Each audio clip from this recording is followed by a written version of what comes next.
আমি ভাই সত্যি কথা বলতে কি, আমি হাফ প্যান্ট পরে ঢাকাতে আসছি, হাফ প্যান্ট থেকেই আমি শুরু করছি। আমার নাম মোহাম্মদ সিরাজুল ইসলাম। আমরা মূলত জিপসাম ইন্টেরিয়র ডেকোরেশনের কাজ করি। এটা হলো একটা ডাইস আছে এবং জিপসাম পাউডার দিয়ে কারিগরি কিছু সিস্টেম করে এই জিনিসটা করা হয়। এটা প্রাথমিক পর্যায়ে পাউডার থাকে, ওইটা দেখেন গলাইলে পরে কিছু সময় রাখলে 2-5 মিনিট রাখলে এমনি ওই নিজে থেকে জমে জায়গা।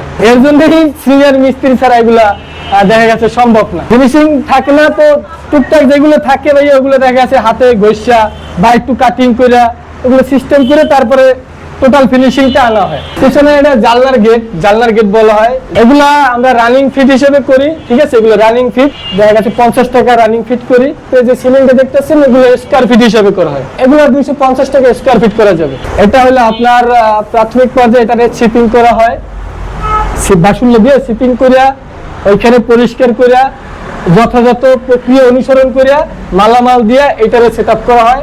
এবং এটা আবার দেখা গেছে একটা এক্সট্রা একটা ঘাম জাতীয় কিছু একটা আছে, ওটা দিয়ে সেট আপ করে পরে আবার স্ক্রু দেওয়া হয়। ওটা হলো বাড়তি নিরাপত্তা। এখানে যত ডিজাইন দেখতেছেন আমাদের সবগুলোই চায়না দিয়ে ইনপুট হয়। পাউডার বলেন, ডাইস বলেন, জিপসাম জগতের ম্যাটেরিয়াল যাই আছে সবগুলোই আমরা চায়না থেকে ইনপুট করি। এইখানে আমাদের ধরেন এরকম 130 স্কয়ার ফিটের কাজ করতে গেলে আমাদের ধরেন 20,000 থেকে 22,000 এরকমের। এই কাজটা আমি একটা সিনিয়র মিস্ত্রি আমার আয়ত্তে আসতে আমার মোটামুটি 1 থেকে 1.5 বছরের মতন সময় লাগছে।